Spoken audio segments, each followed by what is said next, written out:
God bless everyone. I am Navales Rosemary, and for today's video, together with Ms. Najera Najer, we will going to discuss about the categorical imperative and utilitarianism. But for today, for this video, I will going to discuss about the categorical imperative. Okay, so let's read about the introduction of categorical imperative. Categorical imperative in the ethics of 18th century German philosopher Immanuel Kant, founder of critical philosophy, a moral law that is unconditional or absolute for all agents, the validity or claim of which does not depend on any ulterior motive or end. Thousand shall not steal, for example, is categorical as distinct from the hypothetical imperative associated with desire, such as, do not steal if you want to be popular. For Kant, there was only one such categorical imperative, which he formulated in various ways.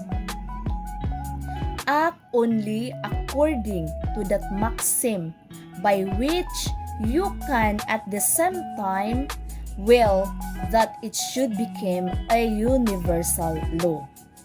Is a purely formal or logical statement and expresses the condition of the rationality of conduct rather than of its morality, which is expressed in another Kantian formula. So, act as to treat humanity, whether in your own person or in another, always as an end and never as only as means. Okay, so let's move on to categorical imperative. The categorical imperative was devised by Immanuel Kant to provide a set of requirements a maxim or motivation must pass in order for the action to be considered a moral obligation. When a categorical imperative is established, it becomes one's moral duty to carry out the action under any circumstances. When carrying out of this, because we can decipher what our duty is by using our reason. Humans' ability to reason is what decipher us from animals and so, logically, must be part of being a moral agent. Reason is objective and universal for humanity and so is a reliable and reasonable basis for a moral theory. This categorical imperative formulated by philosopher Immanuel Kant suggests that moral principles must be universally applicable. It emphasizes the importance of reason and rationality in determining ethical action. Kant believed that ethical decisions should be made based on a person's duty towards others and not on personal inclination or interest. And the categorical imperative is determined by referring to three formulations, namely, number 1, formula of the laws of nature insists that we should act only according to that maxim which could be universalized. And this formula is called the formula of universal law. This formula states that an action is only morally right if it can be willed as a universal law. In other words, if everyone were to act in the same way, would the world be a better place? Or would it lead to chaos and contradiction? Number 2, the formula of in itself ensures that you never treat other or oneself merely as a means but always as an end. To use someone merely as a means to some other end is to exploit their rationality, and we should value everyone as rational beings. And this formula, it is called the formula of humanity. This formulation states that we should always treat people as ends in themselves and never merely as means to an end. In other words, we should never use to achieve our own goals without considering their own interests and desire. So number 3, formula of a kingdom of ends asks for us to act as if a legislating member in the universal kingdom of ends. The kingdom of ends is a world in which everyone acts from categorical imperative, and although we may not live in this world, we must act as if we are. And this formula, it is called the formula of autonomy. This formulation states that we should always act as if we are legislating for a kingdom of ends where we are both the ruler and the subject. In other words, we should always act in accordance with our own rational will rather than being subject to the will of others. And that's all the discussion about the categorical imperative. Thank you for watching. God bless us all. God bless everyone. I'm Nazira E. Nazar. I will be discussing about utilitarianism. Utilitarianism, due the first systematic account of utilitarianism, was developed by Jeremy Bentham, 1748 to 1832. The core insight motivating the theory occurred much earlier. That insight is that morally appropriate behavior will not harm others but instead increase happiness or utility. What is utilitarianism? According to research, utilitarianism is stated that pleasure is good in that goodness of one action is that determined by one's by its usefulness. So, what that is meant that we act or do something because it gives us pleasure. So according to them, we as human being we act something because it gives us pleasure. If it doesn't give us happiness or pleasure, then we don't do anything about it. So that's the idea of utilitarianism. But they say too much pleasure can also give us pain. So utilitarianism comes from the word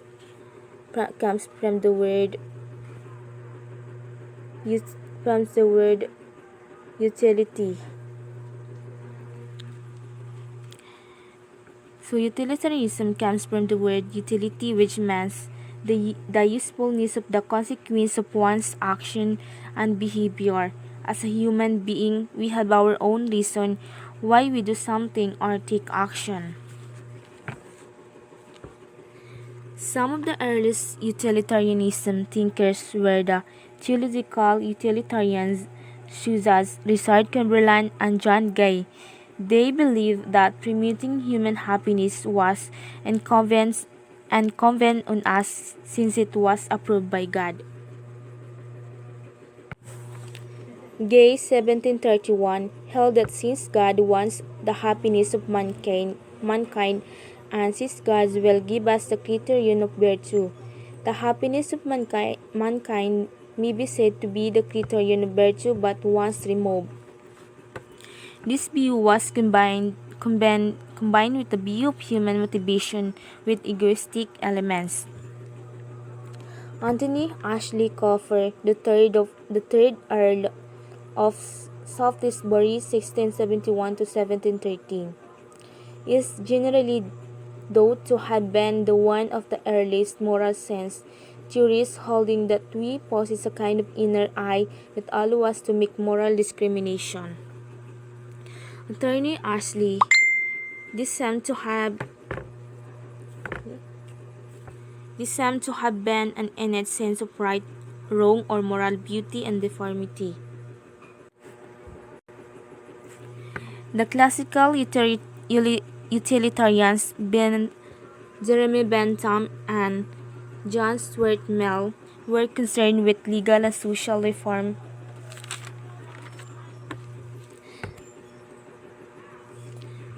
and Jeremy Bentham principle of utility. Jeremy Bentham was influenced both by Hobbes' account of human nature and Hume's account of social utility. He famously held that humans were ruled by two sovereign masters, pleasure and pain. Jeremy Bentham is English philosopher who introduced the principle of utility. He recognized the fundamental role of pain and pleasure in human life. He argues that approve or disapprove of an action on the basis of the amount of pain or pleasure brought about by the consequences.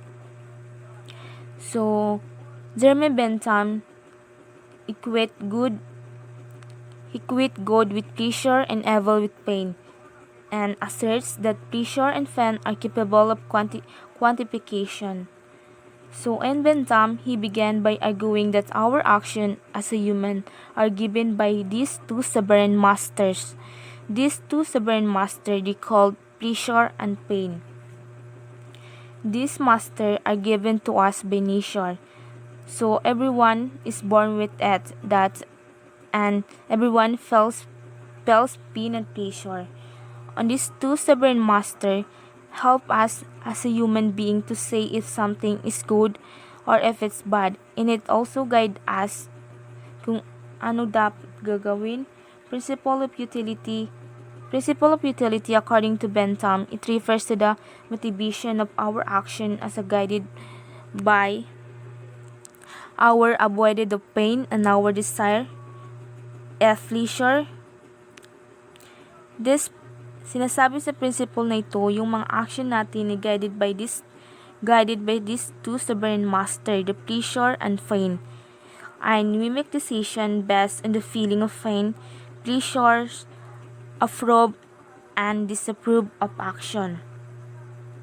These principles also refers to pleasure as a good if they only produce happiness and happiness. And this not enough to experience pleasure, but also we had to inquire whether dear we're going to do will make us happier. Si Bentham equate niyang happiness with pleasure. He equated good, pleasure, and evil with God. So let's talk about John Stuart Mill. John Stuart Mill, 1806 to 1873, was a follower of Bentham and drew most of his life. Greatly admired Bentham's work even though he disagreed with some of Bentham's claims, particularly on the nature of happiness.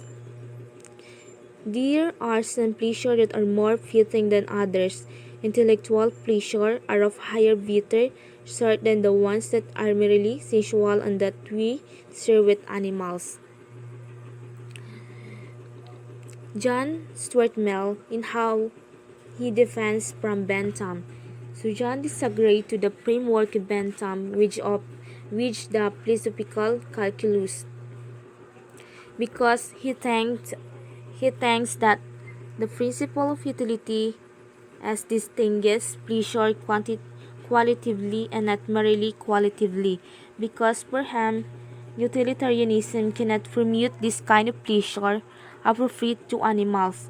He thinks that these are high intellectual and lower base pleasure. Higher pleasure and lower pleasure.